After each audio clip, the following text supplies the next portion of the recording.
नमस्कार आप सभी को। अब मुख्य परीक्षा उत्तर लेखन टॉपिक डिस्कशन में स्वागत है आप सभी का।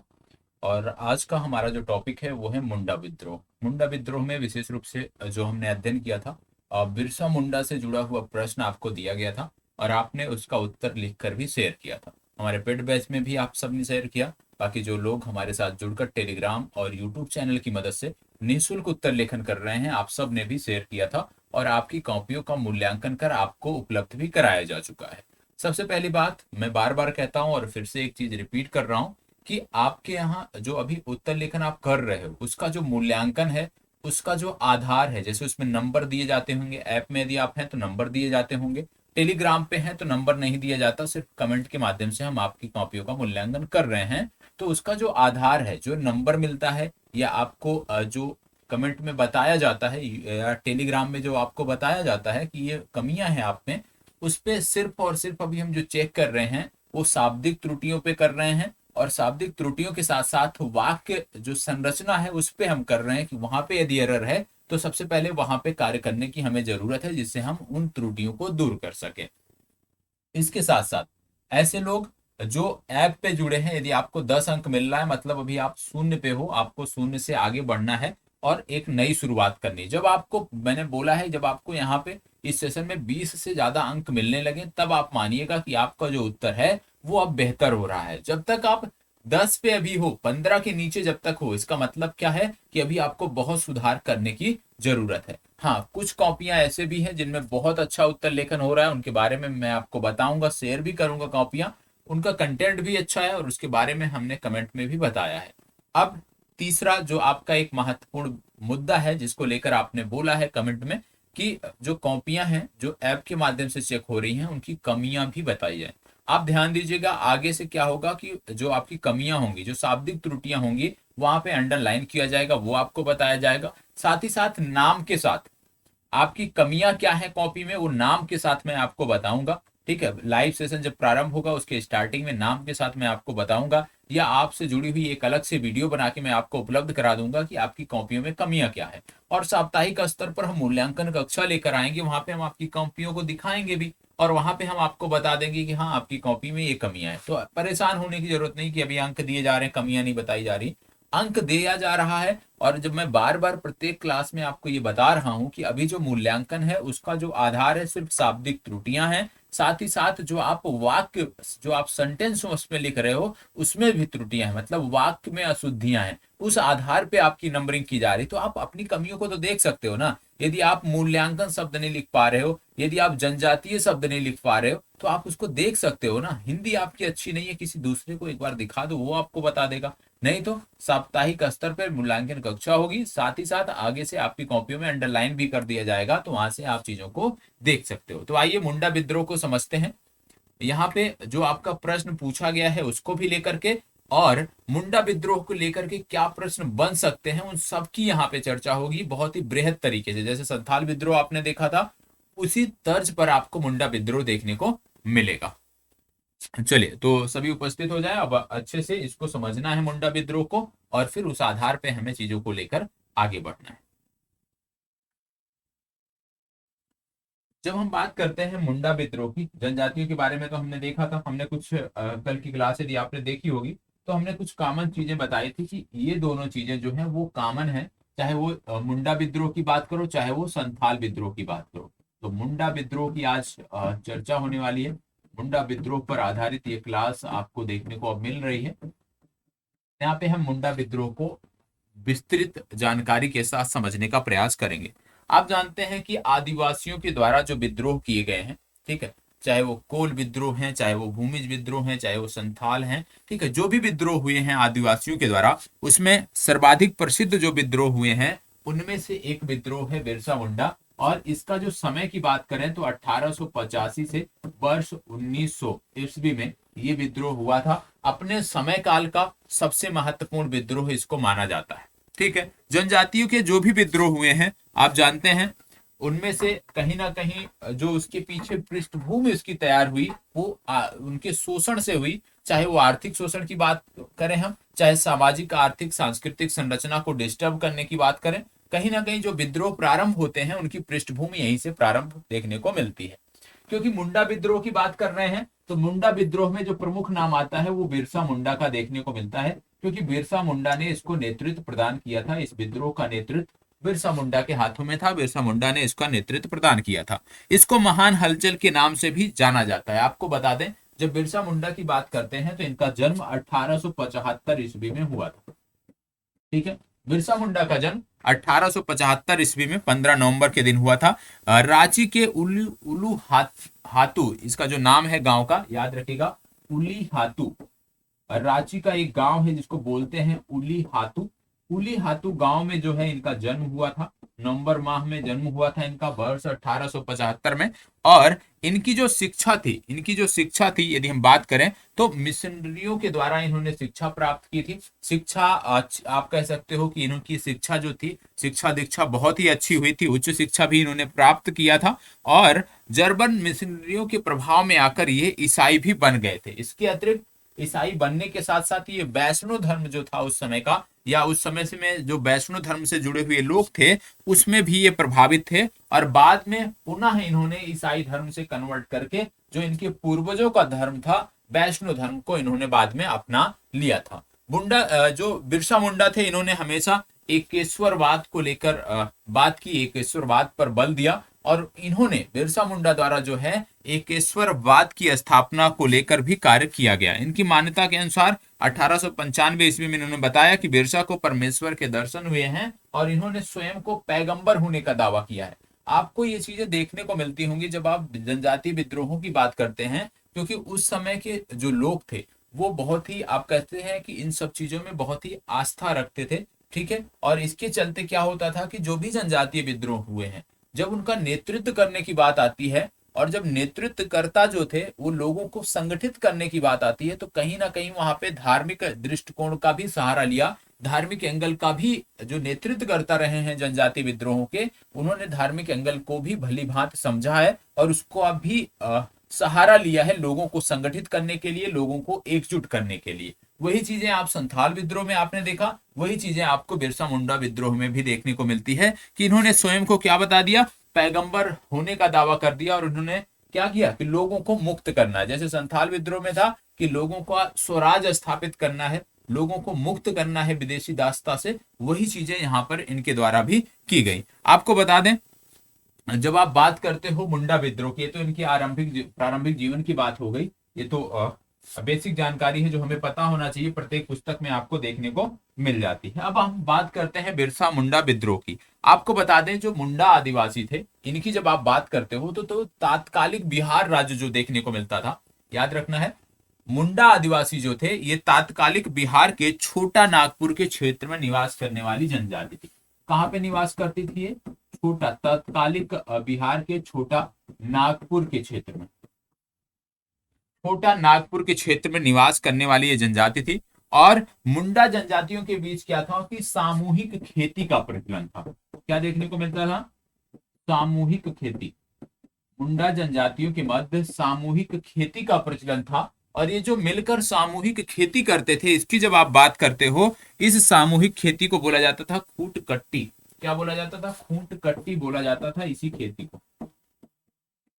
ठीक है, इसी सामूहिक खेती को खूंट कट्टी बोला जाता था, ये आपको पता होना चाहिए। इसके साथ साथ आपको मैं यहाँ पे बता दूं कि 19वीं शताब्दी के प्रारंभ तक जो है ये मुंडा जनजाति जो थी, 19वीं शताब्दी के प्रारंभ तक जो मुंडा जनजाति थी, इसकी जो सामाजिक संरचना थी आप कह लीजिए, या इनके जो राजनीतिक ढांचे थे, वो अपने सामाजिक संरचना के अंतर्गत, अपने राजनीतिक ढांचे के अंतर्गत शांतिपूर्ण ढंग से इस क्षेत्र विशेष पर ये, आप कह सकते हो, शासन करते थे, अपना शासन चलाते थे, अपनी आजीविका को चलाते थे। लेकिन उसके बाद क्या हुआ कि जब ब्रिटिश सरकार ने इस खूंटकट्टी व्यवस्था को समाप्त कर दिया, ब्रिटिश सरकार ने क्या किया, इस खूंटकट्टी व्यवस्था को, मतलब सामूहिक खेती की जो ये व्यवस्था थी इनकी पारंपरिक, इसको ब्रिटिश सरकार ने समाप्त कर दिया। और जैसे ही ब्रिटिश सरकार ने इसको समाप्त किया तो उन्होंने क्या किया, निजी भूस्वामित्व पर आधारित नवीन व्यवस्था को यहाँ पे लागू कर दिया। वही चीजें, सेम चीजें आपको संथाल विद्रोह के संदर्भ में भी देखने को मिलती है कि वहां पर भी जो उनके क्षेत्र थे वहां पे भी क्या था, कर वसूली का प्रारंभ कर दिया गया, नए कर लागू कर दिए गए, और फिर वहां पे धीरे धीरे एक जमींदारी प्रथा आप कह सकते हैं पनपने लगी। धीरे धीरे जो संथाल थे वो साहूकारों के चक्कर में, महाजनों के चक्कर में पड़ने लगे। तो वही चीजें यहाँ भी शुरुआत हुई। इस विद्रोह में भी आप देखने को पाते हो कि सरकार ने सर्वप्रथम खूटकट्टी व्यवस्था को समाप्त कर दिया और यहाँ पे नवीन व्यवस्था को आप कह सकते हो नवीन व्यवस्था को लागू कर दिया। अब जो भू स्वामित्व की नवीन व्यवस्था थी, इसने क्या किया, यहाँ पे जमींदारी प्रथा को आगे बढ़ाया। ठीक है, जमींदारी प्रथा को इसने आगे बढ़ाया, और जहां भी जमींदारी प्रथा होती थी उस समय शोषण तो निश्चित तौर पे देखने को मिलता था।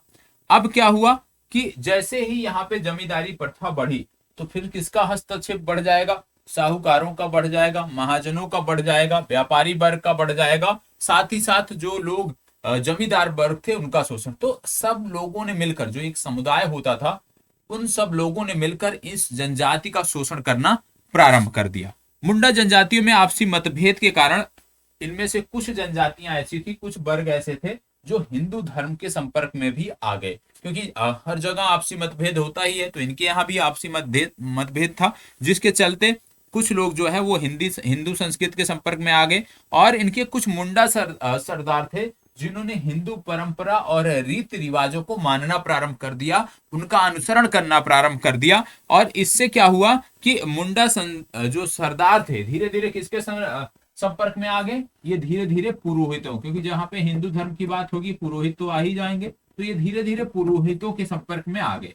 ठीक है, पुरोहितों के संपर्क में जब आ गए तो क्या हो गया कि ये पुरोहितों को दान भी करने लगे। ठीक है, तो ये देखने को मिला कि ये पुरोहितों को लगातार दान भी करने लगे, और फिर बाद में ये जो पुरोहित थे, क्योंकि इनको लगातार दान मिलता रहता था, भूमि भी दान के रूप में मिलती रहती थी, तो यही जो पुरोहित थे ये जमींदार के रूप में कार्य करने लगे। एक जमींदार, क्योंकि लगातार इनको जो भूमि दान में मिलने लगी विभिन्न आप कह सकते हो उन जनजातीय लोगों से, उन समुदाय से, तो धीरे धीरे इनका जो अस्तित्व था वो आप कह सकते हो बढ़ता चला गया, और ये परिवर्तित कहाँ पे हो गए, ये पुरोहित से जमींदार में ये कन्वर्ट हो गए।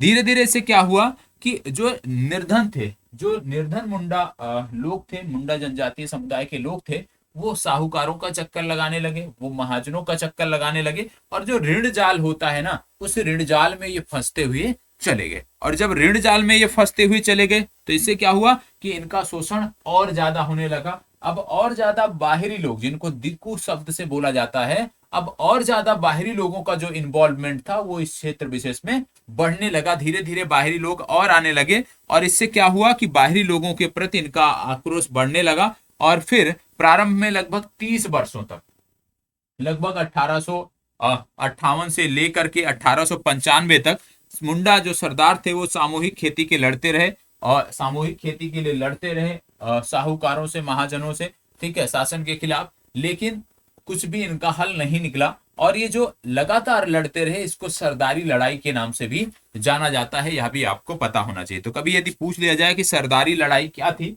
तो सरदारी लड़ाई का जो संबंध था वो मुंडा विद्रोह से था, जिनमें जो मुंडा सरदार हुआ करते थे, जनजातीय सरदार हुआ करते थे इनके, वो लगातार सामूहिक खेती को लेकर, खूटकट्टी को लेकर जो है वो कार्य करते थे, वो संघर्षरत थे। इसके बाद क्या हुआ कि सरदारी लड़ाई से भी जब मुंडाओं की स्थिति में परिवर्तन नहीं हुआ, तब इनका नेतृत्व जो है एक 20 वर्षीय युवा ने किया, और ये 20 वर्षीय युवा कोई और नहीं था बल्कि ये थे बिरसा मुंडा।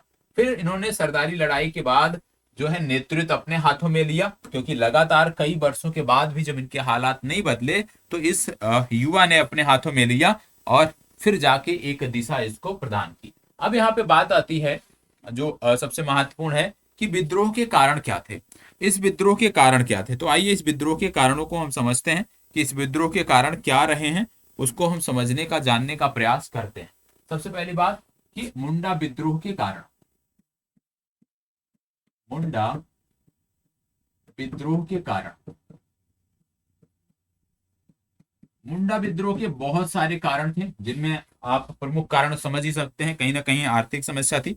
तो इसमें आपको देखने को मिलता है कि औपनिवेशिक शासन के विरुद्ध तत्कालीन बिहार में जनजातीय संघर्षों की कड़ी में एक महत्वपूर्ण संघर्ष 1895 से लेकर वर्ष 1901 ईस्वी के बीच देखा गया, और इस महत्वपूर्ण संघर्ष को हम मुंडा विद्रोह के नाम से जानते हैं, मुंडा विद्रोह के नाम से पुकारते हैं। और इसका नेतृत्व एक 20 वर्षीय युवा ने किया था जिसका नाम था बिरसा मुंडा।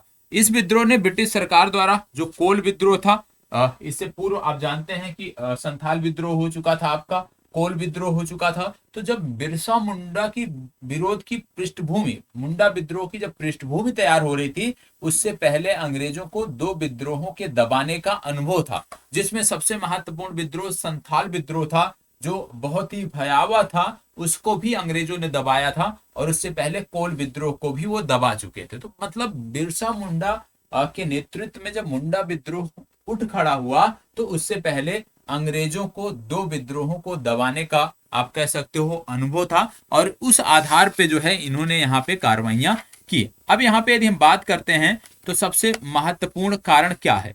सबसे महत्वपूर्ण कारण आप जानते हैं कि अभी तक जितना आपने समझा है कि सबसे महत्वपूर्ण कारण इनका जो विद्रोह हुआ वो कहीं ना कहीं खूट कट्टी व्यवस्था से है।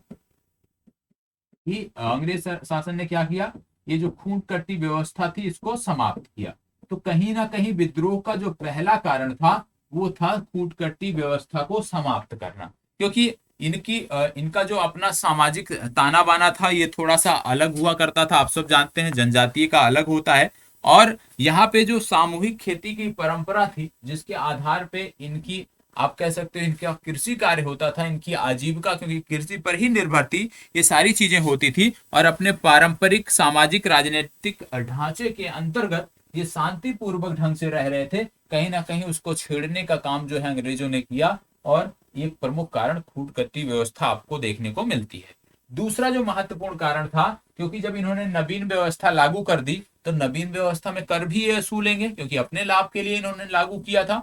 तो दूसरा क्या था कि करों में बढ़ोतरी जो की गई, दूसरा महत्वपूर्ण कारण ये था, करों में बढ़ोतरी। करों में बढ़ोतरी जो है ये एक दूसरा महत्वपूर्ण कारण था। आप जानते हैं भू राजस्व में जो बढ़ोतरी की गई वो कहीं ना कहीं सबसे ज्यादा शोषण करने वाली थी। इसमें क्या हुआ कि भू राजस्व चुकाने में जो असमर्थ किसान थे वो साहूकारों का चक्कर लगाने लगे, महाजनों का चक्कर लगाने लगे, ऋण जाल में फंसते गए, और अंततः उनकी जमीन भी उनसे छिन गई। तो दूसरा महत्वपूर्ण कारण करों में वृद्धि को आप देख सकते हो। तीसरा जो महत्वपूर्ण कारण है कि आपने देखा कि कुछ लोग, मुंडा समुदाय के कुछ लोग हिंदू धर्म के संपर्क में आए, और जब हिंदू धर्म के संपर्क में वो आए तो हिंदू रीति रिवाजों का वो पालन करने लगे। वो भूमि को दान करने लगे, वो अपने जानवरों को दान करने लगे। और जब ये भूमि को दान करने लगे तो ये जो गिने चुने पुरोहित थे, ये धीरे धीरे विभिन्न लोगों से दान में भूमि ले करके जमींदार जैसे, आप कह सकते हो, भूमि के मालिक हो गए और जमींदारों जैसा व्यवहार करने लगे। तो हिंदू पुरोहितों का जमींदारों जैसा व्यवहार भी एक कारण रहा है। ठीक है, हिंदू पुरोहितों का जमींदारों जैसा व्यवहार, जमींदारों जैसा व्यवहार भी एक प्रमुख कारण के रूप में रहा है। चौथा जो कारण आपको देखने को मिलता है मुंडा विद्रोह का, जो चौथा और आप कह सकते हो एक प्रमुख कारण यह भी है, वो यह देखने को मिलता है, यह आपने संथालों में भी देखा होगा कि धर्मांतरण, धर्मांतरण एक बहुत महत्वपूर्ण मुद्दा रहा है। मुंडाओं का धर्मांतरण एक महत्वपूर्ण मुद्दा रहा है। आपने देखा होगा कि जैसे जैसे अंग्रेज भारत में अपनी सत्ता स्थापित करते गए, उसी के साथ साथ आपने देखा कि ईसाई मिशनरियों का प्रवेश भी भारत में हुआ। और ईसाई मिशनरियां जिस क्षेत्र विशेष में अंग्रेजों का शासन हुआ करता था, वहां पे अपने धर्म के प्रसार के लिए, प्रचार के लिए जाया करती थी। संथाल में भी यही चीज आपने देखा कि ईसाई मिशनरियों का दुरुपयोग हुआ। वही चीजें यहाँ पर भी देखने को मिलती हैं कि ईसाई मिशनरियों ने जबरन जो है वो मुंडाओं का धर्मांतरण किया। और 1813 का जो चार्टर एक्ट था, उसके बाद से जब ईसाई मिशनरियों के भारत में प्रवेश का द्वार खुला, तो उसके बाद से खुला शोषण होने लगा और जबरन धर्मांतरण की घटनाएं जो हैं वो आपको देखने को मिलने लगी। इससे क्या हुआ कि जो भारतीय संस्कृति या जो मुंडाओं की अपनी अलग सामाजिक, राजनैतिक, सांस्कृतिक संरचना थी, उस पर चोट की जाने लगी। इनको लगा कि ये उस पर चोट कर रहे हैं, क्योंकि लगातार धर्मांतरण के चलते ये चीजें देखने को मिलती थी। तो धर्मांतरण भी एक महत्वपूर्ण मुद्दा के रूप में रहा है। इसके बाद दिकुओं द्वारा मुंडाओं का शोषण, मतलब बाहरी लोगों द्वारा, ये तो आम बात है। टिप्पुओं द्वारा, हर विद्रोह में देखने को मिलता है, टिप्पुओं द्वारा मुंडाओं का शोषण। ठीक है, बाहरी लोग, जैसे जैसे नवीन व्यवस्था लागू हुई, बाहरी लोगों का हस्तक्षेप बढ़ने लगा, कई सारे नवीन वर्ग का जो है इस क्षेत्र विशेष में उदय हुआ, वो लगातार बढ़ते गए। तो वहां पे दिक्कुओं द्वारा मुंडाओं का जो शासन है, वो भी शोषण है, वह भी आपको देखने को मिलता है। तो ये 5 प्रमुख कारण है मुंडा विद्रोह के, जिसमें जब सबसे ज्यादा आप लिखोगे, यदि मान लीजिए आपसे पूछ लिया जाए कि मुंडा विद्रोह के कारणों की व्याख्या कीजिए या मुंडा विद्रोह के कारणों का उल्लेख कीजिए, तो उन प्रमुख कारणों में जब आप बात करोगे तो 2 प्रमुख कारणों को आप जरूर लिखोगे, और सबसे ज्यादा जो आपको शब्द अपने लिखने हैं वो इन्हीं 2 कारणों पे लिखोगे। पहली लिखोगे खूटकट्टी व्यवस्था, और दूसरा दिक्कुओं द्वारा शोषण, दिक्कुओं द्वारा मुंडाओं का शोषण।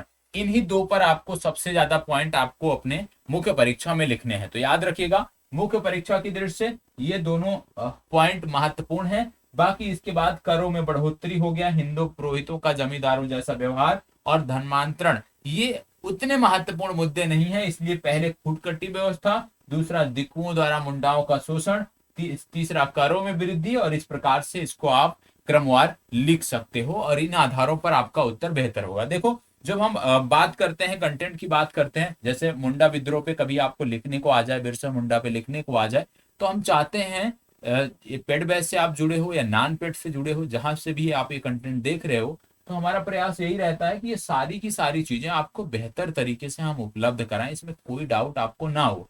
कोई भी प्रश्न बिरसा मुंडा से बने तो आप आसानी से उसको हल कर ले जाओ। अब एक प्रश्न यही है कि यदि मुंडा विद्रोह के कारण के बारे में पूछ लिया जाता है, तो इन्हीं 5 आधारों पर आप अपना उत्तर लिखकर सबमिट करोगे। अब बात आती है मुंडा विद्रोह का बिरसा मुंडा ने नेतृत्व कैसे किया, उसके बारे में हम बात कर लेते हैं।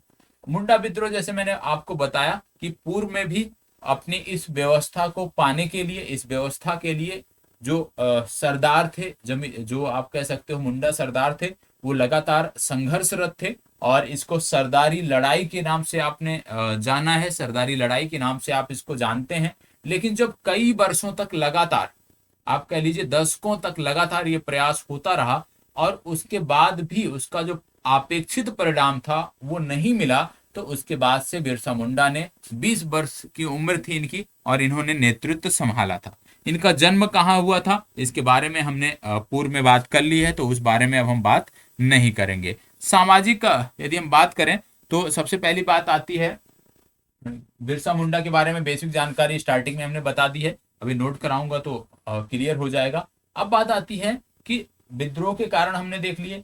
अब जब कोई नेतृत्व करता है तो जरूरी होता है कि उसके साथ थोड़ा सा जन समुदाय भी जुड़े, लोग भी उसके साथ जुड़े, जिसको लेकर वो आवाज उठा रहा है वो वर्ग भी उसके साथ जुड़े।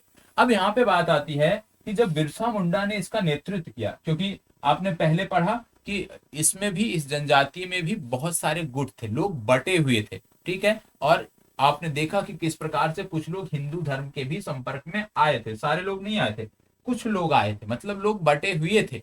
तो उन बटे हुए लोगों को भी एक साथ एकजुट करना और एक लड़ाई लड़ना, वो अपने आप में नेतृत्व क्षमता बेहतर होनी चाहिए, तभी ये चीजें हो सकता है। तो बात आती है कि किस स्तर पर बिरसा मुंडा ने अपने जनजातीय समुदाय को संगठित कर आंदोलन का नेतृत्व किया, उसकी बात आती है। तो सबसे पहली बात कि इन्होंने जो नेतृत्व किया, पहला, अपने जनजातीय लोगों को एकजुट कर, एकत्रित कर जो इन्होंने नेतृत्व किया, सबसे पहले इन्होंने किया सामाजिक, 3 स्तरों पर किया। सामाजिक स्तर इसमें महत्वपूर्ण है, पहला आता है सामाजिक स्तर।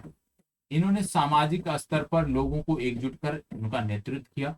दूसरा जो इसमें आता है, कारण आता है, उसमें यदि हम बात करें तो राजनैतिक आता है, और तीसरा जो महत्वपूर्ण है वो है आर्थिक। दूसरा है राजनैतिक स्तर, और तीसरा आपका आता है आर्थिक स्तर।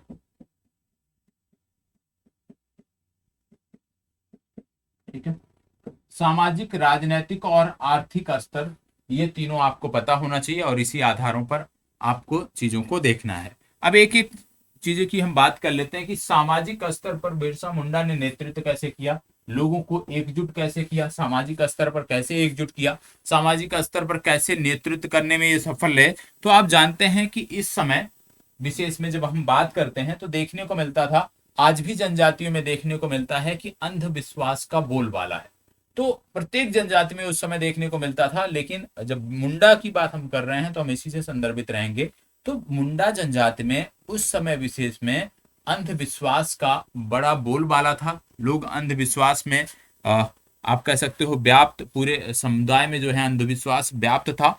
और सबसे पहले बिरसा मुंडा ने क्या किया कि जो लोग अंधविश्वास में आप कह सकते हो संलिप्त हैं, जो लोग अंधविश्वास में लगे हुए हैं, उनको पहले वहां से निकाला जाए। तो सबसे पहले इन्होंने क्या किया कि अपने समुदाय के लोगों को जो अंधविश्वास में फंसे हुए थे, उनको उन्होंने वहां से बाहर निकालने का प्रयास किया। इसके बाद इसमें आपको देखने को मिलता है उन्होंने विशेष रूप से कुछ चीजों पर रोक लगाने की बात की, जिसमें आचरण की शुद्धता की बात की, शराबखोरी की बात की, पशु बल पर रोक की बात की। तो कुछ मुद्दे इन्होंने उठाए कि ये जो बुराइयां हैं हमारे समाज में, जो व्याप्त बुराइयां हैं, उसको हमें दूर करना है। पहले लोगों को अंधविश्वास से बाहर निकालना है, क्योंकि अंधविश्वास के चलते पशु बल भी बड़े पैमाने पे दी जा रही थी। तो पशु बल पे रोक लगाना है। तो ऐसे तो रोक नहीं लगा सकते आप जबरन, क्योंकि लोग विरोध करेंगे आपका। इसके लिए जरूरी है पहले लोगों को अंधविश्वास से बाहर निकालो, इसके बाद दूसरे कदम के रूप में आप इसको कर सकते हो। तो इन्होंने सबसे पहले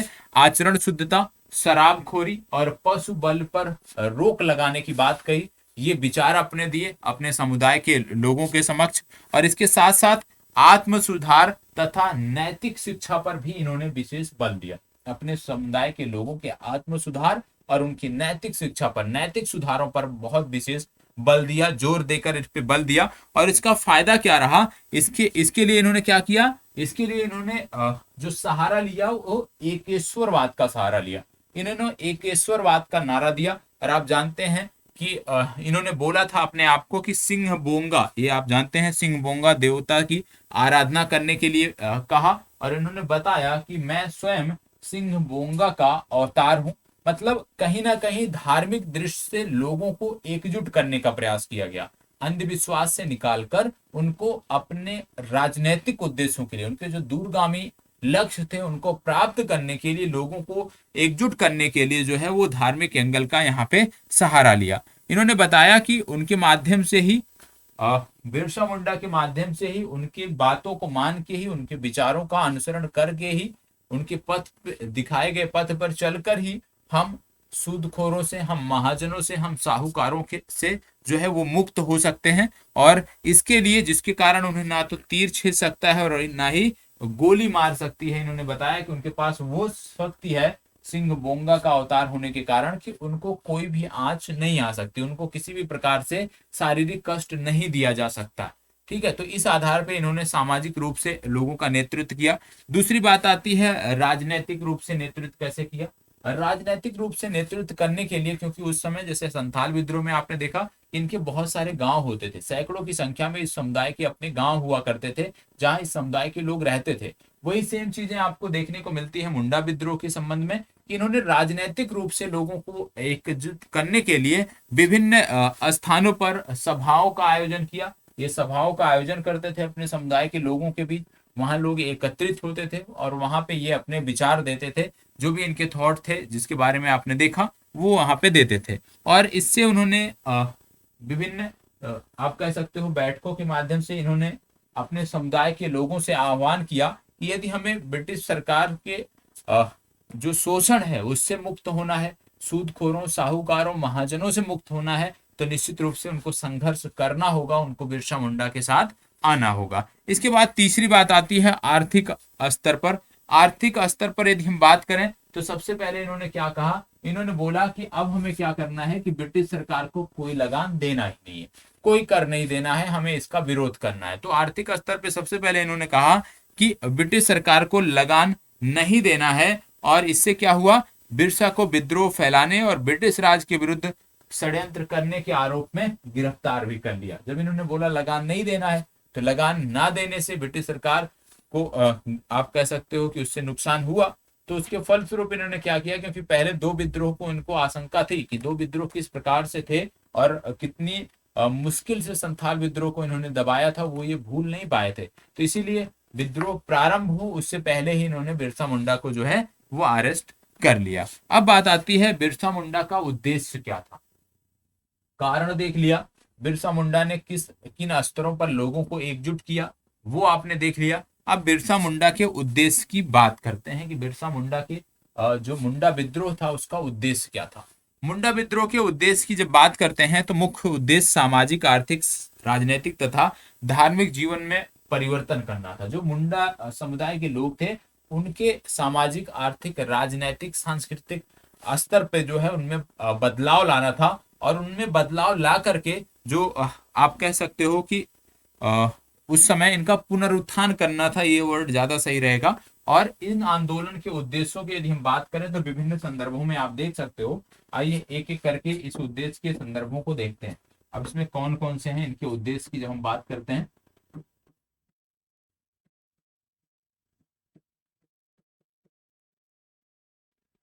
चलिए अब इनके उद्देश्य की हम बात कर लेते हैं। सबसे पहला उद्देश्य इनका क्या रहा, तो बिरसा आंदोलन का जो उद्देश्य था वो था सबसे पहले बाहरी लोगों को हमें भगाना है या दिकुओं को भगाना है। ठीक है, बाहरी लोगों को या दिकुओं को यहाँ से खदेड़ना है और अपनी जो भूमि है वो उसको हमें वापस प्राप्त करना है। पहला उद्देश्य ये था। दूसरा उद्देश्य इनका जो था वो विशेष रूप से जो ईसाई मिशनरी थे, जो अंग्रेज थे, ब्रिटिश गवर्नमेंट के लोग थे, इन सबको बाहर करना है। तो याद रखना है, जो ब्रिटिश गवर्नमेंट के लोग थे, ब्रिटिश सरकार और ईसाई मिशनरियों को यहां से भगाना। ठीक है, दूसरा उद्देश्य ये हो गया, ब्रिटिश सरकार और ईसाई मिशनरियों को यहां से भगाना।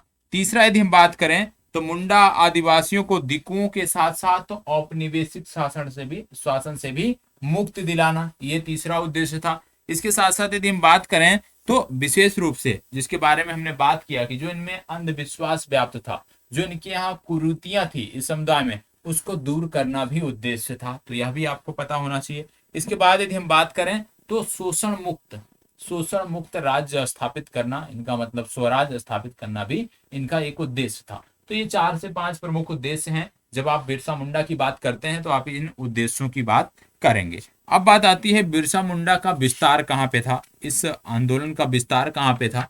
तो इसके बारे में आपको मैंने बताया है कि इसका जो विस्तार प्रारंभ है, यदि हम बात करें तो इसका नेतृत्व किसने किया, मुंडा सरदारों ने किया। किंतु जब 30 वर्षों की लड़ाई के बाद भूमि वापस नहीं हुई तब उसका नेतृत्व बिरसा मुंडा ने लिया। और बिरसा मुंडा ने लगभग आप कह सकते हो कि काफी समय तक इसको चलाया, इस आंदोलन को चलाया। और इन्हीं के नेतृत्व में ही कहीं ना कहीं मुंडाओं द्वारा अंग्रेजों के खिलाफ जो ये लड़ाई लड़ी गई उसका भी परिणाम निकलकर सामने आया है। ठीक है, अब इसमें बात आती है इनकी प्रकृति की बात, कि मुंडा विद्रोह की प्रकृति क्या थी। तो मुंडा विद्रोह की प्रकृति के बारे में अभी आपने समझा ही है, जाना ही है कि मुंडा विद्रोह की जो प्रकृति की जब आप बात करते हो तो देखने को मिलता है कि यह एक सशक्त विद्रोह था। और इसमें प्रकृति की बात करें तो स्थानीय प्रकृति का था। संथाल विद्रोह की तरह यह भी एक बहुत बड़े क्षेत्र पे नहीं बल्कि सीमित क्षेत्र से संचालित होने वाला, सीमित क्षेत्र में फैला एक विद्रोह था। और इसमें विशेष रूप से क्या था कि लोगों को बाहर निकालना, लोगों को बाहर निकाल के अपना स्वयं का राज्य, मुंडा राज्य स्थापित करना इनका उद्देश्य था। तो ये सारी चीजें हमने देख लिया है। अब सबसे लास्ट में बात आती है मुंडा विद्रोह के परिणाम एवं प्रभाव, कि मुंडा विद्रोह के परिणाम क्या रहे और उनके प्रभाव क्या।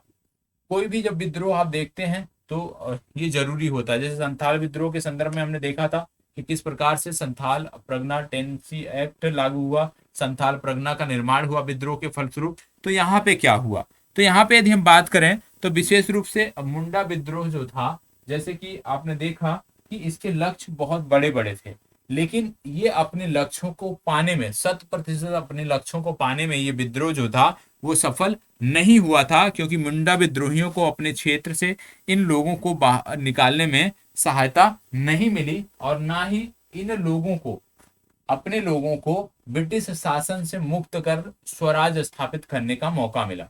तो समग्रता से यदि हम देखें तो यह विद्रोह बहुत सफल नहीं रहा, क्योंकि जो इसके लक्ष्य थे वो इसके प्राप्त नहीं हुए। लेकिन इतना जरूर रहा है कि इसका परिणाम कुछ ना कुछ सकारात्मक जरूर रहा। लक्ष्यों को तो नहीं प्राप्त कर सका, लेकिन दूरगामी प्रभाव इसके हुए हैं। उद्देश्य में नहीं पूरा कर पाया, लेकिन सकारात्मक प्रभाव इसके हुए हैं। और इससे क्या हुआ, इस विद्रोह की तीव्रता के कारण, पूर्व में भी विद्रोह हुए थे और इस विद्रोह की तीव्रता के कारण ब्रिटिश सरकार को इनकी मांगों को सुनने के लिए विवश होना पड़ा, ब्रिटिश सरकार को इनकी मांगों पर विचार करने के लिए विवश होना पड़ा। और बाद में क्या हुआ, वर्ष 1903 में खूट की व्यवस्था को पुनः लागू कर दिया गया और 1905 में खूटी तथा गुमला अनुमंडल बनाए गए। तो कहीं ना कहीं जो इनकी लड़ाई थी कि खूटकटी व्यवस्था को समाप्त करने से इनकी लड़ाई प्रारंभ हुई थी, उसमें इनकी जीत हुई और 1903 में पुनः ये इनकी व्यवस्था यहाँ पे लागू कर दी गई। और बाकी बहुत सारे लक्ष्य थे कि दुखों को बाहर निकालना है, अंग्रेजी शासन से मुक्त करना है, स्वराज स्थापित करना है, उसमें तो सफल नहीं हो पाए, लेकिन आंशिक रूप से ये विद्रोह जरूर सफल रहा है। जो इनका प्रारंभिक उद्देश्य था उसको प्राप्त करने में ये जरूर सफल रहे हैं। तो ये तो आपका मुंडा विद्रोह। अब आइए इसको नोट डाउन कर लेते हैं मुंडा विद्रोह को, फिर हम चीजों को लेकर आगे बढ़ते हैं। ठीक है, चलिए अब नोट कर लेते हैं एक एक करके। सबसे पहले हेडिंग आप डालोगे मुंडा विद्रोह। एक चीज याद रखिएगा, इसमें प्रीलिम्स को लेके जो फैक्ट हैं, ठीक है, उसको आप अंडरलाइन कर लीजिएगा, उन चीजों को आप स्वयं से अंडरलाइन कर लीजिएगा, ये आपका काम है, ये आपकी जिम्मेदारी है कि यहाँ पे, क्योंकि मेंस को ध्यान में रखते हुए मैं नोट करा रहा हूँ। तो प्रीलिम्स को लेकर, क्योंकि मैंने आपको बोला था कि जब हम उत्तर लेखन भी करेंगे ना, तो दोनों टॉपिक से जुड़े हुए करेंगे, तो प्रीलिम्स को लेकर जो यहाँ पे है उसको आप अंडरलाइन कर लीजिएगा। ठीक है, मुंडा विद्रोह हेडिंग डालना है और उसके अंतर्गत लिखना है। मुंडा विद्रोह हेडिंग डालिएगा और इसमें लिखिएगा आदिवासी विद्रोहों में, आदिवासी विद्रोहों में सर्वाधिक प्रसिद्ध मुंडा विद्रोह, आदिवासी विद्रोहों में सर्वाधिक प्रसिद्ध मुंडा विद्रोह 1885 से वर्ष 1900 ईस्वी, 1885 से वर्ष 1900 ईस्वी,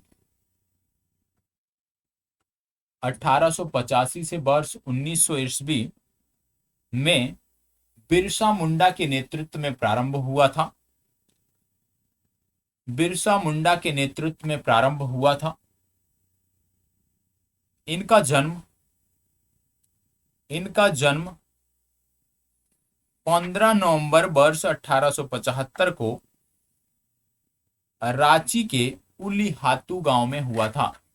इनका जन्म, इनका जन्म 15 नवंबर 1875 को रांची जिले के उलीहातू गांव में हुआ था। इनकी माता का नाम, इनकी माता का नाम कर्मी हातू तथा पिता का नाम, इनकी माता का नाम कर्मी हातू तथा पिता का नाम सुगना मुंडा था, तथा पिता का नाम सुगना मुंडा था, तथा पिता का नाम सुगना मुंडा था। इनकी प्रारंभिक शिक्षा मिशनरियों के द्वारा प्राप्त हुई और जर्मन मिशनरियों के संपर्क में आने के बाद, और जर्मन मिशनरियों के संपर्क में आने के बाद, और जर्मन मिशनरियों के संपर्क में आने के बाद इन्होंने ईसाई धर्म को अपनाया।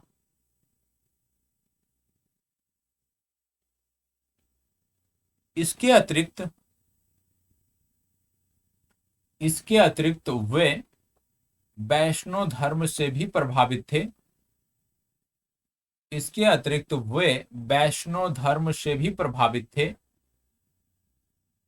और बाद के वर्षों में इन्होंने, और बाद के वर्षों में इन्होंने, और बाद के वर्षों में इन्होंने वैष्णव धर्म को अपना लिया।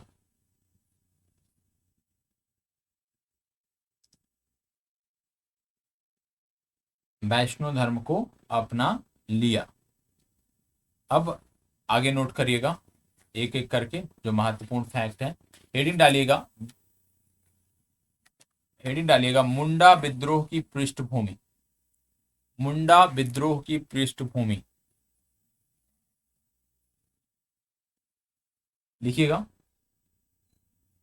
तत्कालीन बिहार के छोटा नागपुर क्षेत्र में निवास करने वाली यह जनजाति, तत्कालीन बिहार के छोटा नागपुर क्षेत्र में निवास करने वाली यह जनजाति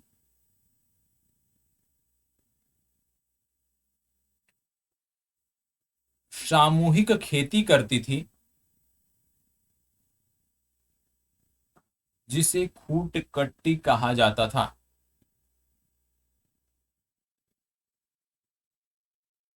19वीं सदी के प्रारंभ तक बिना किसी हस्तक्षेप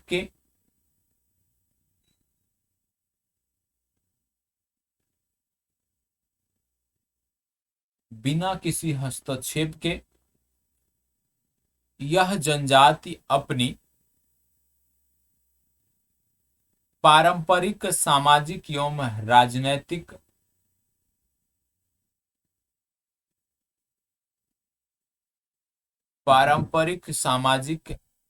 राजनैतिक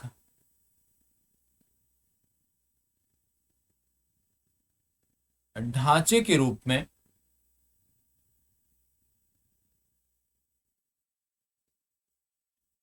शांतिपूर्वक जीवन निर्वाह कर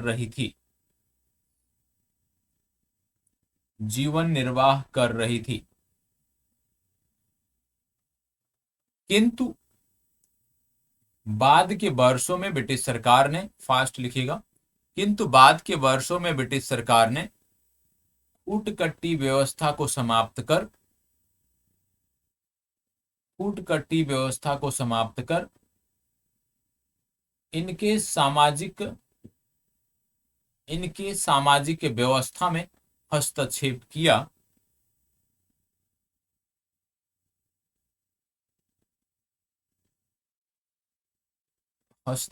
किया, जिसके परिणाम स्वरूप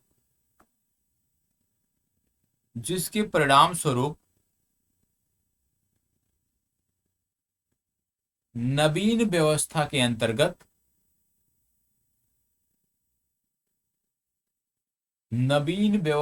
अंतर्गत इस क्षेत्र में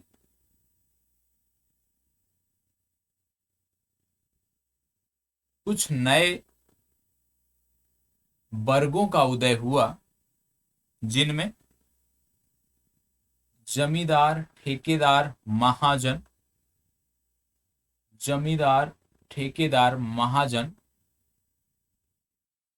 तथा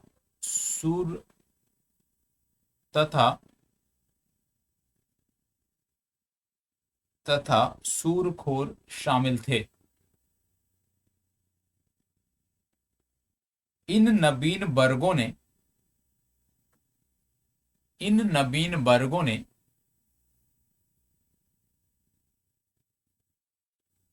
मुंडा जनजातियों का शोषण करना प्रारंभ कर दिया।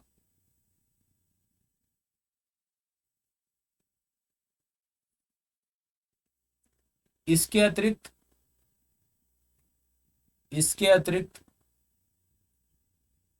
आपसी मतभेद के चलते इस जनजाति के कुछ लोग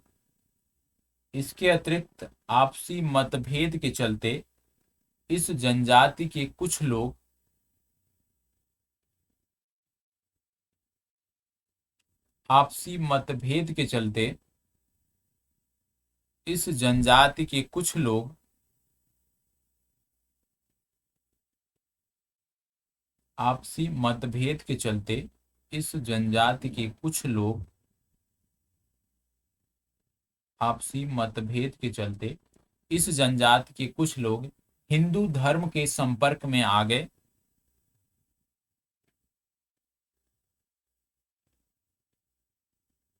जिससे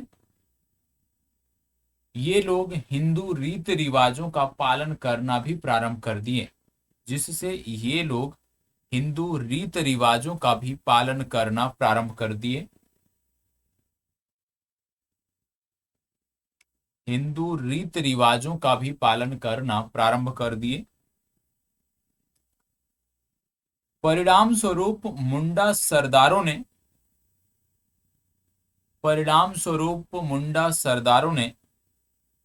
हिंदू पुरोहितों को संरक्षण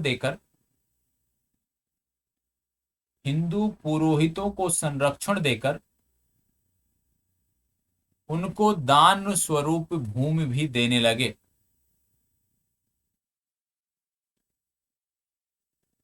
कालांतर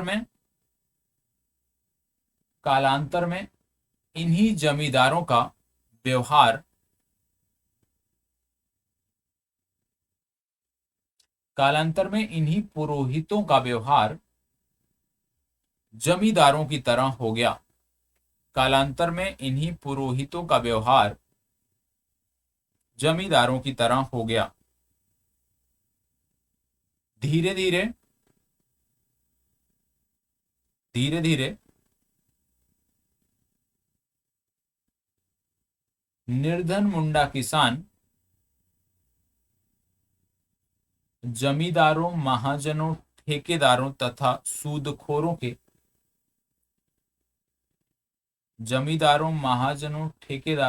सूदखोरों के शोषण जाल में फंसते चले गए, जिससे इस जनजाति के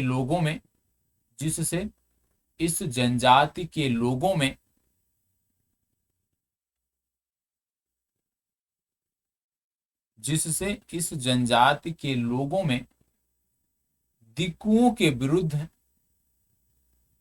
विद्रोह पनपना प्रारंभ हो गया। जिससे इस जनजाति के लोगों में दिकुओं के विरुद्ध विद्रोह पनपना प्रारंभ हो गया। प्रारंभ में लगभग 30 वर्षों तक नोट कर लीजिएगा, 1858 से 1895 तक, 1858 ईस्वी से 1895 ईस्वी तक, प्रारंभ में लगभग 30 वर्षों तक मुंडा सरदार सामूहिक खेती के लिए लड़ते रहे।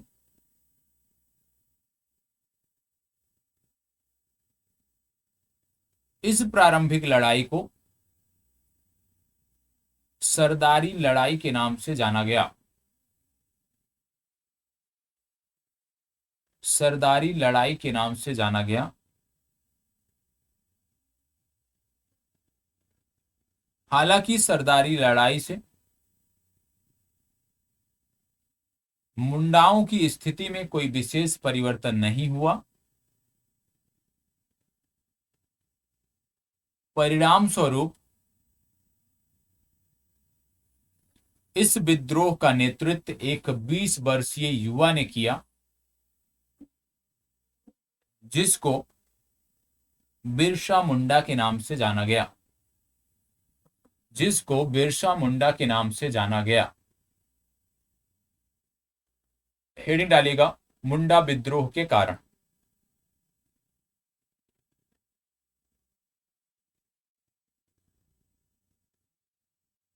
इसमें नोट करेगा, औपनिवेशिक शासन के विरुद्ध तत्कालीन बिहार के जनजातीय संघर्षों में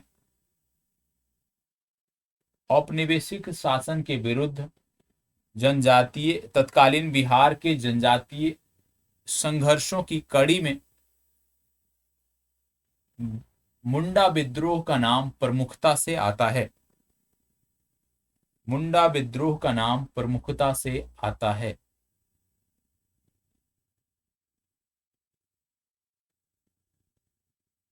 इस विद्रोह को बिरसा मुंडा ने नेतृत्व प्रदान किया था। इस विद्रोह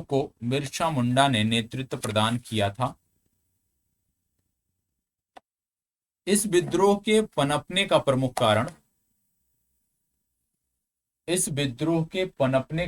कारण जनजातियों के सामाजिक, आर्थिक,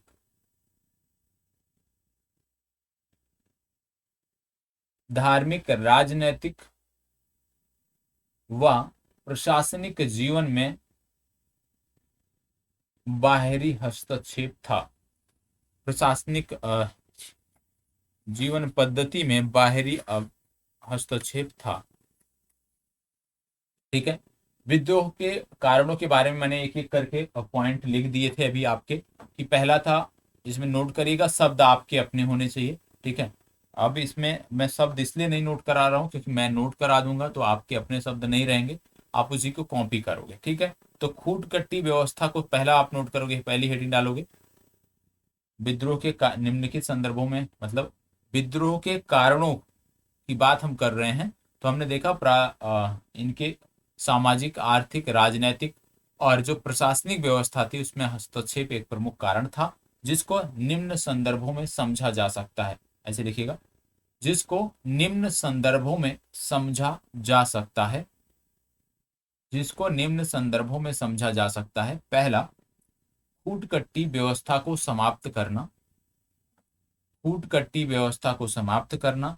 दूसरा, भू राजस्व की दरों में वृद्धि।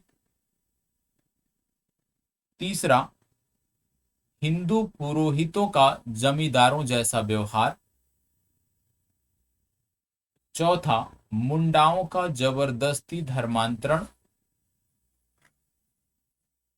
और पांचवा, दिकुओं द्वारा मुंडाओं का शोषण।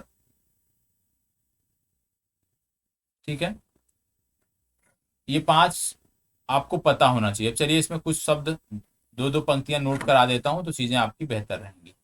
अब पहली हेडिंग डालिए फिर से, फूटकट्टी व्यवस्था को समाप्त किया जाना। फास्ट नोट करिएगा, थोड़ा स्पीड बढ़ाइएगा। अब इसमें नोट करिएगा, मुंडा जनजातियों के बीच, मुंडा जनजातियों के बीच सामूहिक भू स्वामित्व पर आधारित, सामूहिक भू स्वामित्व पर आधारित फूटकट्टी व्यवस्था का प्रचलन था। फूटकट्टी व्यवस्था का प्रचलन था। इस व्यवस्था के तहत ही या इस व्यवस्था के अंतर्गत ही जनजाति खेती करते थे और और अपने पारंपरिक सामाजिक राजनैतिक ढांचे के अनुरूप, और अपने पारंपरिक सामाजिक राजनैतिक ढांचे के अनुरूप शांतपूर्ण तरीके से जीवन यापन कर रहे थे।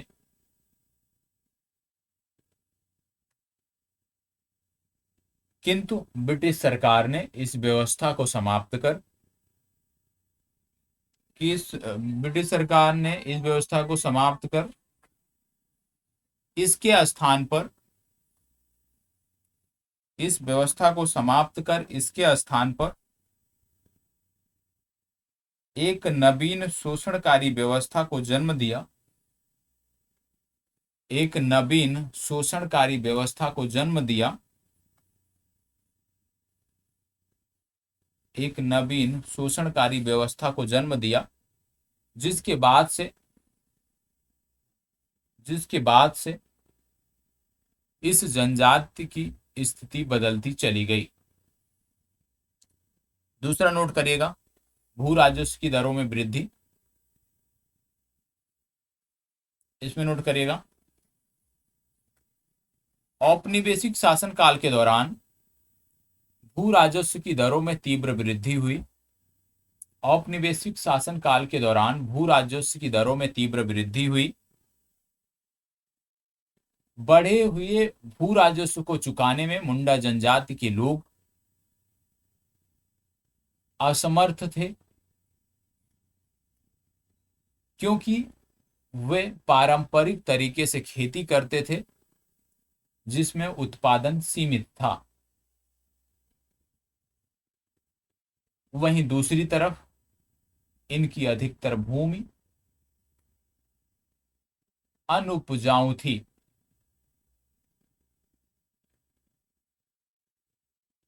अनुपजाऊ थी। इस स्थिति में कर लगान न चुका पाने के एवज में इस स्थिति में लगान ना चुका पाने के एवज में निर्धन मुंडा किसानों का जमींदारों, महाजनों, साहूकारों द्वारा शोषण किया जाता रहा। ठीक है। अब बात आती है हिंदू पुरोहितों का जमींदारों जैसा व्यवहार। इसमें आप लिख सकते हो, जानकारी मैंने आपको बता दिया, 4 से 5 पंक्ति छोड़ दीजिए, इसमें लिख लीजिएगा कि किस प्रकार से कुछ जनजातीय के लोग हिंदू धर्म के संपर्क में आए और फिर हिंदू धर्म के संपर्क में आए जो जनजातीय सरदार थे उन्होंने पुरोहितों को संरक्षण देना प्रारंभ कर दिया और बाद में उनको भूमि भी दान में देना प्रारंभ कर दिया और इस प्रकार से दान में मिलती भूमि के कारण इनका जो स्वरूप था वो बदल गया और जमींदारों का हो गया। ठीक है। अगला, इसको स्वयं से नोट कर लीजिएगा, 4 पंक्तियां छोड़ दीजिएगा इसके लिए। अगला नोट करिएगा, मुंडाओं का जबरदस्ती धर्मांतरण।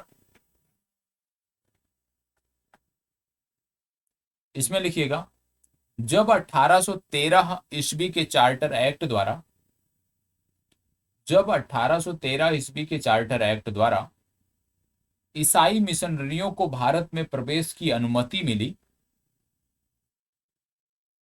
तत्पश्चात इन मिशनरियों द्वारा बड़े पैमाने पर ईसाई धर्म को प्रसारित करने का प्रयास भारत में किया गया, जिसका प्रभाव जनजातीय क्षेत्रों में भी देखने को मिलता है।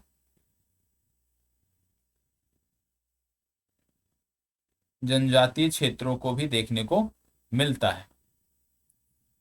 जनजातीय क्षेत्रों में इन मिशनरियों द्वारा सर्वप्रथम पश्चिमी शिक्षा एवं पाश्चात्य संस्कृति का प्रसार करने का प्रयास किया गया।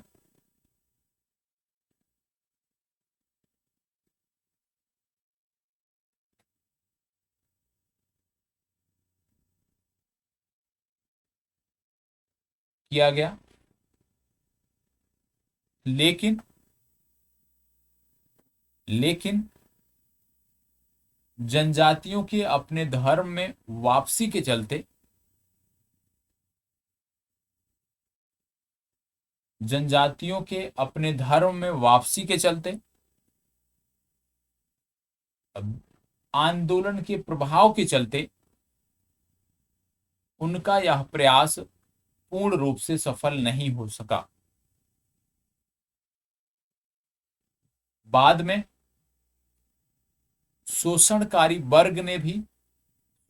वर्ग, साहूकार, महाजन, सूदखोर, इन सब की बात हो रही है। शोषणकारी वर्ग ने भी ईसाई मिशनरियों का साथ देने का प्रयास किया, जिससे मुंडाओं में असंतोष इन मिशनरियों को लेकर और बढ़ गया।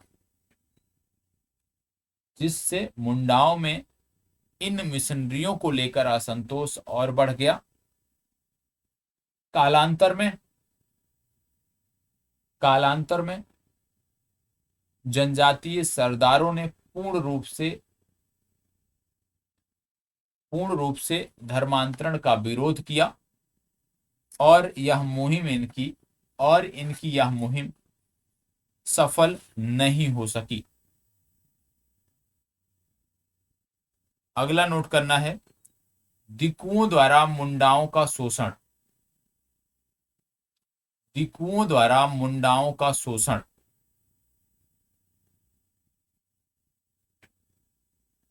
दिकुओं द्वारा मुंडाओं का शोषण, इसमें नोट करिएगा, मुंडा जनजाति जमींदारों, महाजनों, साहूकारों मुंडा जनजाति जमींदारों, महाजनों, साहूकारों, ब्रिटिश प्रशासकों को और अन्य बाहरी लोगों को दिकुओं के नाम से संबोधित करती थी।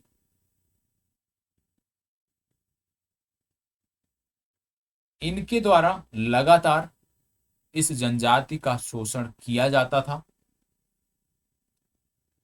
परिणाम स्वरूप कई हिंसक विरोध भी हुए थे।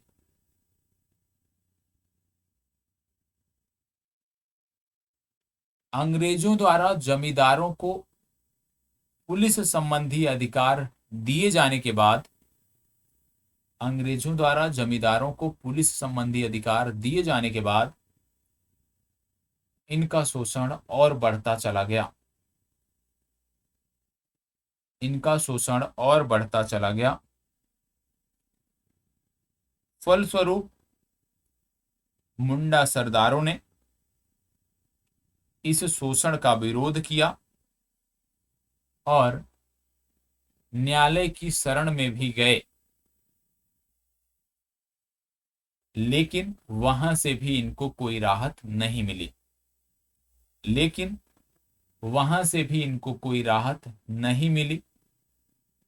फलतः यह विद्रोह फलतः यह विद्रोह फलतः यह विरोध, ऐसे लिखिएगा, फलतः यह विरोध और आक्रोश और भी बढ़ता गया।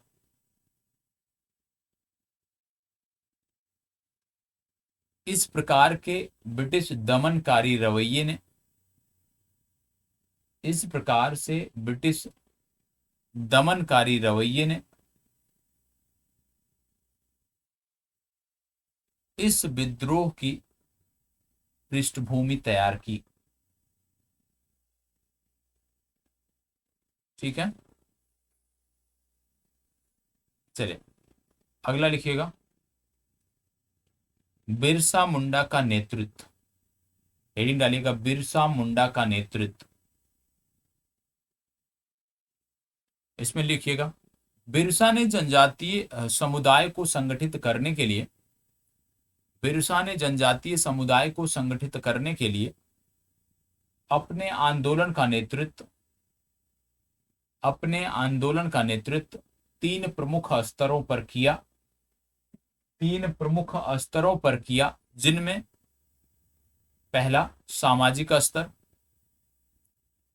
दूसरा राजनैतिक स्तर, तीसरा आर्थिक स्तर शामिल रहे। इन तीन स्तरों पर यह नेतृत्व करने का प्रयास किया गया। अब इसमें नोट करिएगा, पहला हेडिंग डालिएगा सामाजिक स्तर पर नेतृत्व। पहला हेडिंग डालिएगा सामाजिक स्तर पर नेतृत्व। इसमें नोट करिएगा, क्योंकि जनजातियों में बड़े पैमाने पर अंधविश्वास व्याप्त था।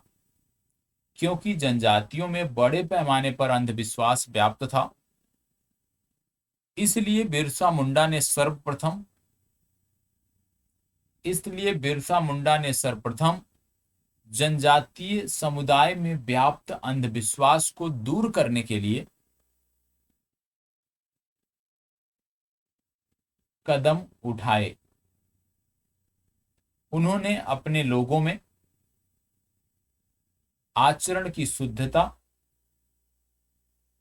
शराबखोरी और पशु बलि पर रोक की बात कही। इसके साथ ही बिरसा ने अपने समुदाय के लोगों के नैतिक सुधारों पर भी बल दिया। बिरसा ने एकेश्वरवाद को आगे बढ़ाया।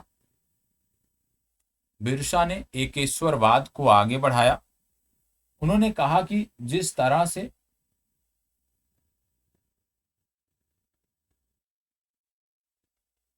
तरह से लोग विभिन्न धर्मों के चक्रव्यूह में फंसकर शोषित हो रहे हैं, उससे निजात पाने के लिए उन्हें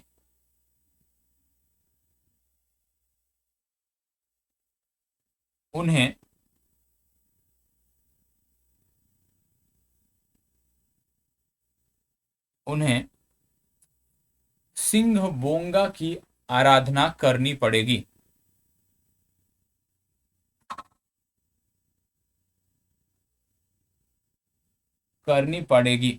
बिरसा ने कहा कि वो सिंह बोंगा के दूत बनकर आए हैं। फास्ट नोट करिएगा आप। बिरसा ने कहा कि वो सिंह बोंगा के दूत बनकर आए हैं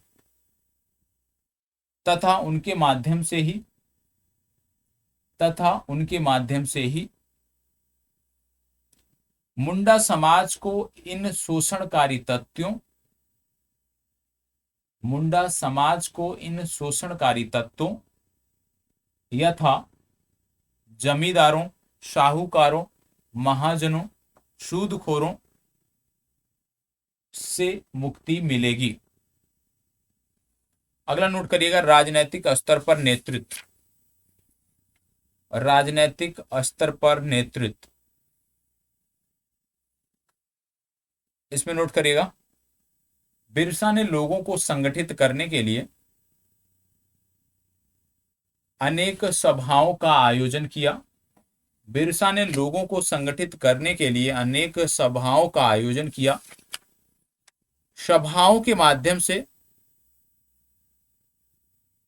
लोगों में आत्मविश्वास जगाने का कार्य किया गया और 1895 ईस्वी तक 1895 ईस्वी तक लगभग 6000 लोग इनके नेतृत्व में संगठित हो गए। लगभग 6000 लोग इनके नेतृत्व में संगठित हो गए और उन्होंने मुंडा राज्य स्थापित करने का निर्णय लिया। अगला, आर्थिक स्तर पर नेतृत्व। आर्थिक स्तर पर नेतृत्व, इसमें नोट करिएगा, बिरसा मुंडा ने लोगों को संगठित करने के लिए आर्थिक स्तर पर भी नेतृत्व प्रदान किया, जिसके अंतर्गत उन्होंने लोगों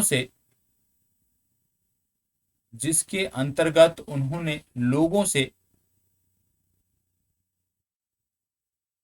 ब्रिटिश सरकार को लगान ना देने की बात कही। परिणाम स्वरूप ब्रिटिश सरकार ने मामले की गंभीरता को समझते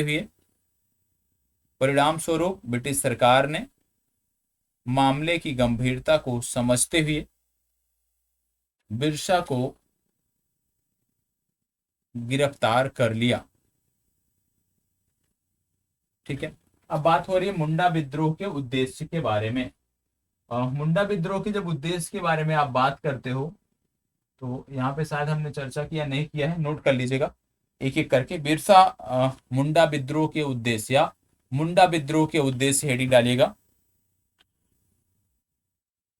मुंडा विद्रोह के उद्देश्य मैं पॉइंट वाइज बता दे रहा हूं, इसको आप इसी तरह से नोट कर ले। बिरसा मुंडा के उद्देश्य या बिरसा मुंडा के साथ साथ आप नोट कर सकते हो मुंडा विद्रोह के उद्देश्य, इसमें नोट करेगा। बिरसा आंदोलन का मुख्य उद्देश्य मुंडा जनजातियों के सामाजिक, आर्थिक, राजनैतिक एवं धार्मिक जीवन में परिवर्तन लाकर उनका पुनरुत्थान करना था। इनके उद्देश्यों को निम्नलिखित रूप में देखा जा सकता है।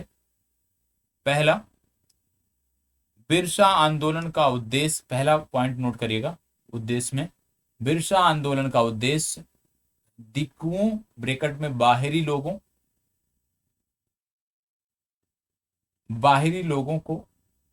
लोगों द्वारा हथियाए गए भूमि की वापसी सुनिश्चित करना।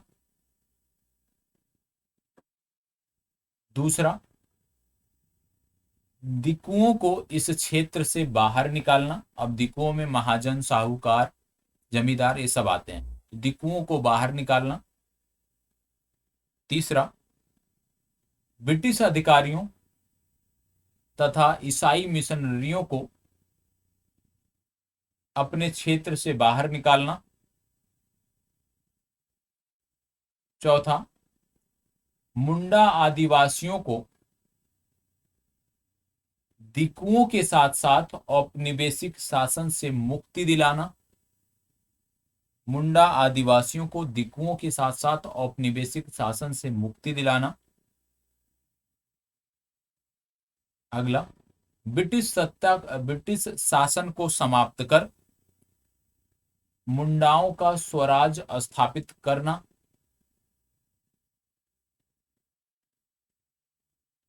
और मुंडा समाज में व्याप्त कुरीतियों को दूर करना। मुंडा समाज में व्याप्त कुरीतियों को दूर करना। ठीक है, चलिए अगला नोट करिएगा, मुंडा विद्रोह का विस्तार। मुंडा विद्रोह का विस्तार। ठीक है, ये तो आपको पता होगा विस्तार कहाँ पे था, किन क्षेत्रों में था, इसके लिए भी हमने बात भी किया है। ठीक है, तो इसमें विस्तार किन क्षेत्रों में था इस विद्रोह का, वो आप नोट कर लीजिएगा स्वयं से कि किस क्षेत्रों में विस्तार था, किस प्रकार से मुंडाओं ने अपने पारंपरिक हथियारों के बल पर इन दिकुओं पर हमला किया, चाहे वो ब्रिटिश अधिकारी रहे हों चाहे जमींदार रहे हों, किस प्रकार से इनको हमला किया, किस प्रकार से भीषण लड़ाई लड़ी, इन सब के बारे में आपको बताना है। और किस प्रकार से बाद में फिर बिरसा मुंडा को गिरफ्तार कर हजारीबाग जेल भेज दिया गया, वो सारी चीजें आप स्वयं से लिखोगे, क्योंकि इसके बारे में आपको पता है कि किस प्रकार से इनको गिरफ्तार किया गया, किस प्रकार से इनको जेल में डाला गया, तो इसको आप स्वयं से लिखोगे। अब आगे जो लिखाने वाली बात है वो मैं लिखा दे रहा हूँ, नोट करिएगा। नोट करिएगा, मुंडा विद्रोह की प्रकृति, इसको आप छोड़ दीजिए, कम से कम एक पेज छोड़ दीजिए, एक पेज में आएगा एक पूरा कंटेंट। ठीक है, अगला नोट करिए, मुंडा विद्रोह की प्रकृति। मुंडा विद्रोह की प्रकृति। ठीक है, इसमें नोट करिएगा, यदि नहीं आता है, यदि नहीं आता है आप बताइएगा, मैं अगले दिन नोट करा दूंगा। ठीक है, इसमें नोट करिएगा, औपनिवेशिक शासन के विरुद्ध तत्कालीन बिहार के जनजातीय संघर्षों में 1885 से वर्ष 1921 ईस्वी के मध्य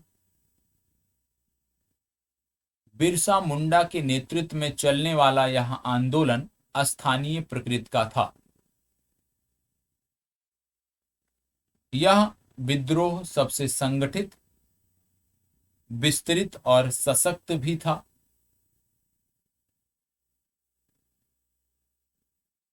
बिरसा मुंडा ने अपने कुशल नेतृत्व के बल पर दिकुओं को इस क्षेत्र से बाहर निकालकर स्वराज स्थापित करने की रणनीति बनाई, जिसके लिए उन्होंने लोगों को सामाजिक, धार्मिक, राजनैतिक आधार पर संगठित किया।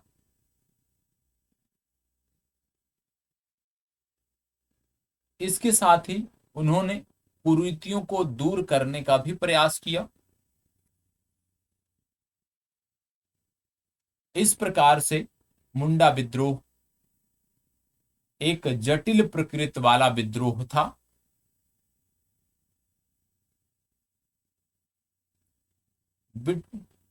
विद्रोह था, आगे नोट करिएगा, बिरसा द्वारा औपनिवेशिक सत्ता की अस्वीकृति तथा ब्रिटिश को लगान नहीं दिए जाने के वक्तव्य से यह स्पष्ट होता है कि इस आंदोलन की प्रकृति उपनिवेशवाद विरोधी भी थी। इस आंदोलन की प्रकृति उपनिवेशवाद विरोधी भी थी। अगली हेडिंग, विद्रोह के परिणाम या विद्रोह के प्रभाव। विद्रोह के परिणाम या विद्रोह के प्रभाव नोट करिएगा। इसमें समग्रता से देखें तो यह विद्रोह उद्घोषित लक्ष्यों को प्राप्त करने में सफल नहीं रहा। समग्रता से देखें तो यह विद्रोह उद्घोषित लक्ष्यों को प्राप्त करने में सफल नहीं रहा, क्योंकि मुंडा विद्रोहियों को अपने क्षेत्रों से बाहर निकालने में और औपनिवेशिक सत्ता से अपने समाज को मुक्त करने में यह सफल नहीं रहा, किंतु इस विद्रोह के कुछ सकारात्मक प्रभाव भी रहे। किंतु इस विद्रोह के कुछ सकारात्मक प्रभाव भी रहे। सकारात्मक प्रभाव भी रहे। इस विद्रोह की उग्रता एवं तीव्रता के कारण ही इस विद्रोह की उग्रता एवं तीव्रता के कारण ही ब्रिटिश सरकार को उनकी समस्याओं पर ध्यान देने के लिए विवश होना पड़ा। सर्वप्रथम वर्ष 1903 में ब्रिटिश सरकार ने फूटकट्टी व्यवस्था को पुनः बहाल किया और वर्ष 1905 ईस्वी में खूंटी तथा गुमला अनुमंडल बनाए गए।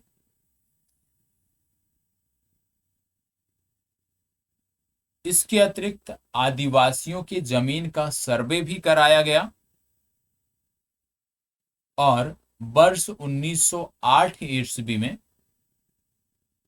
छोटा नागपुर काश्तकारी अधिनियम पारित किया गया। छोटा नागपुर काश्तकारी अधिनियम पारित किया गया। तो भले ही यह जो विद्रोह था बड़े लक्ष्यों के साथ प्रारंभ हुआ था, भले ही इस विद्रोह ने बड़े लक्ष्यों को प्राप्त नहीं किया, लेकिन इसके दूरगामी प्रभाव हुए और वो जनजातियों के हितों में हुए। तो इस प्रकार से ये आज की जो पूरी चर्चा है वो समाप्त होती है और इसी प्रकार से आपको इस तथ्य को तैयार करना है। जो चीजें मैंने नोट डाउन नहीं कराई हैं, यदि आवश्यकता पड़ेगी, आपका कमेंट आता है, आप चाहते हो नोट करा दो तो कल की क्लास में करा दूंगा। मेरा प्रयास है कि थोड़ा सा आप भी अपने स्तर से प्रयास करो तो चीजें और भी बेहतर होती हैं। नहीं नोट करते हो तो मैं कल करा दूंगा, ठीक है। तो उत्तर लेखन जरूर करना है। इस टॉपिक से जुड़े हुए जो प्रश्न हैं आंसर फ्रेम के साथ, जितने भी प्रश्न अभी तक पूछे गए हैं इस टॉपिक से, उन प्रश्नों के साथ और उससे जुड़े हुए आंसर फ्रेम के साथ मैं अगली कक्षा में उपस्थित रहूंगा और उसमें हम डिटेल से चीजों को देखने का, जानने का प्रयास करेंगे। तो यहीं पे चर्चा को विराम देते हैं। धन्यवाद।